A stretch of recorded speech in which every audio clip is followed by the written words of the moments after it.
پرویز مشرف صاحب کے دور میں ایک ہم نے باہر سے وزیر خزانہ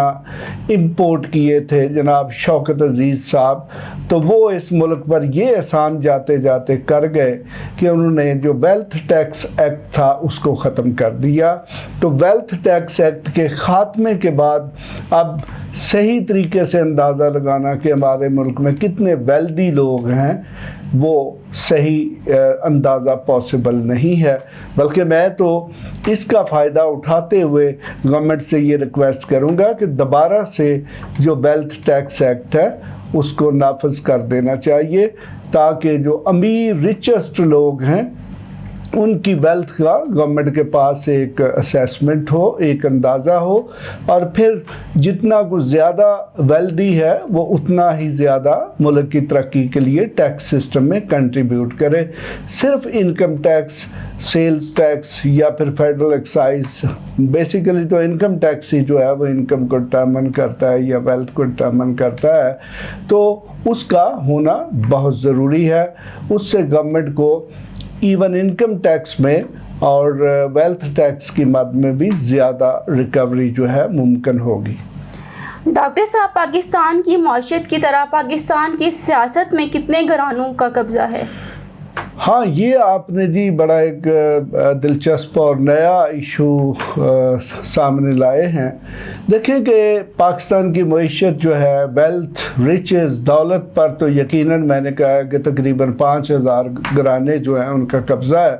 لیکن اگر پاکستان کی جو سیاست اور حکومت کے ادارے ہیں ان کے حوالے سے دیکھا جائے تو پھر یہ جو فگر ہے یہ میکسیمم آپ کو 50 سے 100 کے درمیان ملے گی۔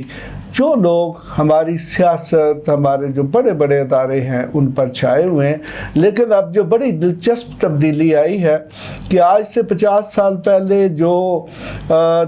کاروباری شخص تھا وہ سیاست میں نہیں تھا، جو سیاستدان تھا وہ کاروبار میں نہیں تھا، جو فیوڈل تھا وہ انڈسٹری میں نہیں تھا یا وہ سیاست میں نہیں تھا، تو لیکن اب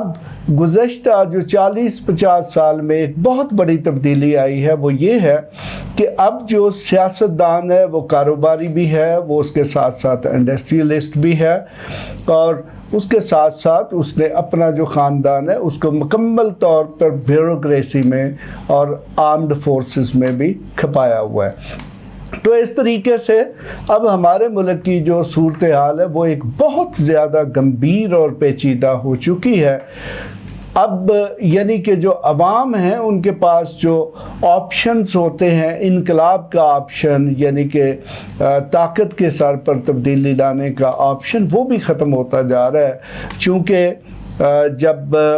ہمارے ملک میں ہوتا یہ ہے کہ جب بھی عوام سڑکوں پر آتے ہیں تو ملٹری اقتدار پر یعنی کہ آرمڈ فورسز جو ہیں وہ اقتدار پر قبضہ کرتی ہیں، تو اب آرمڈ فورسز میں بھی ہمارے جو سیاستدان ہیں، ہماری جو انڈسٹریل کلاس ہے، اس کی بالکل اسی طرح ریپریزنٹیشن موجود ہے، اور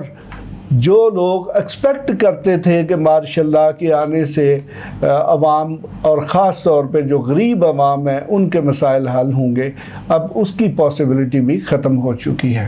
ڈاکٹر صاحب، پاکستانی عوام میں سیاسی شعور کیوں بیدار نہیں ہو رہا؟ کیا قیادت کے بنیادی اداروں کا نہ ہونا سیاسی شعور کی کمی کا باعث ہے؟ جی، آپ نے یہ جو اپنے سوال کا جو دوسرا حصہ بتایا ہے یہ بڑا اہم ہے۔ دیکھیں، قیادت جو ہے، خاص طور پہ جب ہم عوامی قیادت کی بات کرتے ہیں تو وہ دیکھیں اس کے لیے ایک ٹریننگ کا پروسیس بہت ضروری ہوتا ہے۔ تو ہماری جو اگر آپ 70s سے پہلے کی قیادت کو دیکھیں تو اسکولوں اور کالجز میں اسٹوڈنٹس یونینس ہوتی تھیں، اسی طرح لیبر موومنٹ جو ہے وہ بھی بہت مضبوط تھی، اور پھر اس کے ساتھ ساتھ لوکل باڈیز جو ہے یعنی کہ مقامی حکومتوں کا نظام جو ہے وہ موجود تھا۔ اور اس وقت اگر آپ دیکھیں تو ہمارے پاس جو موجودہ لیڈرشپ ہے یہ انہی اسٹوڈنٹس یونین سے یا پھر جو اس وقت کی لوکل گورنمنٹس تھی ان میں جو لوگ کونسلر منتخب ہوئے تھے وہی اب جو ہیں وزیر ہیں۔ لیکن اگر آپ مجموعی طور پر جیسا کہ آپ نے خاندانوں کی بات کی ہے تو میرے خیال میں یہ 50 سے زیادہ زیادہ خاندان نہیں ہے جنہوں نے ملک کے سارے ادارے، چاہے وہ قومی اسمبلی ہو، وہ سینٹ ہو، صوبائی اسمبلیاں ہوں یا لوکل باڈیز ہوں، ان میں ان کی نمائندگی اور ان کا قبضہ موجود ہے۔ یعنی کہ پیٹرن یہ ہے کہ اگر ایک بھائی جو ہے یا باپ جو ہے وہ قومی اسمبلی میں ہے تو ہو سکتا ہے کہ بھائی جو ہے وہ سینٹ میں ہو، بیٹا جو ہے وہ صوبائی اسمبلی میں ہو، اور کوئی رشتہ دار جو ہے چچا یا اور کو کزن وغیرہ جو ہے وہ مقامی گورنمنٹ یعنی کہ یونین کونسل، ڈسٹرکٹ کونسل یا میٹروپولیٹن کونسل کا چیئرمین یا میئر یا ڈپٹی چیئرمین ہو۔ تو اس طریقے سے اس وقت ہمارے ملک میں جو پولیٹیکل کیپچر ہے وہ بہت شدید نوعیت کا ہو چکا ہے، یعنی کہ میکسیمم میرا یہ خیال ہے کہ 50 کے قریب خاندان ہیں جنہوں نے پورے ملک کی جو سیاست ہے اس پر قبضہ کیا ہوا ہے، اور ان کو ایون ہمارے ملک میں جو ریسنٹلی فوجی تبدیلیاں بھی آئی ہیں ان کو بھی انہی کا سہارا لے کر چلنا پڑا۔ مثلا میں مثال دے سکتا ہوں 2-3 خاندانوں کی۔ مثلا آپ دیکھیں کہ ذوالفقار علی بھٹو صاحب جو ہیں وہ 58 میں گورنمنٹ میں انڈکٹ ہوئے، تو آج پاکستان کی جو ساری کی ساری سیاست ہے، بھٹو کے بعد بے نظیر بھٹو کے بعد آصف علی زرداری جو کہ ان کے داماد تھے، اور پھر آج بلاول جو ہیں وہ لیڈر ہیں۔ اسی طرح اگر آپ دیکھیں یوسف رضا گیلانی، تو ان کے جو فادر ہیں وہ بھی منسٹر اور ایم این اے جو ہے وہ ایوب کے دور میں رہے، اور اسی طرح جو ایک فیوڈل سے یا پھر بلوچستان سے کچھ لیڈرشپس آ رہی ہیں وہ بھی خاندانی ہیں جو کہ 50s اور 60s میں تھے، لیکن اب ایک بہت بڑی جو قیادت ہے وہ ہے جو 1979 کے جو بلدیاتی الیکشن جو کہ جنرل ضیاء الحق نے کروائے تھے، اور غیر پارٹی نان پارٹی الیکشنز جو ہیں ان کے ذریعے وجود میں آئی تھی، ان میں یہ میاں نواز شریف صاحب شامل ہیں۔ اب دیکھیں کہ میاں نواز شریف صاحب ہیں، ان کے بھائی میاں شہباز شریف ہیں، ان کی بیٹی مریم نواز شریف ہے، اور حمزہ شریف جو ہے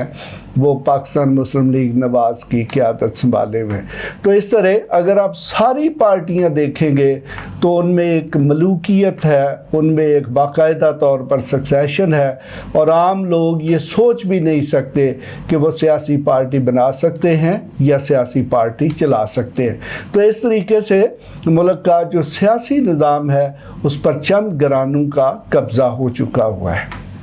ڈاکٹر صاحب، سیاسی شعور کی بیداری میں انفرادی شعور کا کتنا کردار ہے؟ یہ بھی آپ نے جی بہت انوکھا سوال کیا ہے۔ دیکھیں کہ سیاسی شعور جو ہے وہ اس وقت تک نہیں آتا جب تک کسی شخص کی پرسنالٹی میں انفرادی سطح پر شعور موجود نہ ہو۔ جیسا کہ میں پہلے آپ کو بتا چکا ہوں کہ یہ اسٹوڈنٹس یونینز تھے، یہ لیبر موومنٹ تھی، یہ مختلف اداروں میں ایسی چھوٹی چھوٹی ایکٹیویٹیز تھیں جن کی وجہ سے ینگ ایج سے جو لوگ ہیں ان میں شعور بیدار ہوتا تھا، اور وہی پھر آگے آ کر جو سیاسی زندگی ہے اس میں اہم رول پلے کرتے تھے۔ لیکن اب دیکھیں کہ ہمارے ملک کی جمہوریت کا یہ ایک بہت بڑا المیہ ہے کہ ہمارے جو سیاستدان ہیں وہ یہ تو چاہتے ہیں کہ سینٹ بھی ہو، قومی اسمبلی بھی ہو،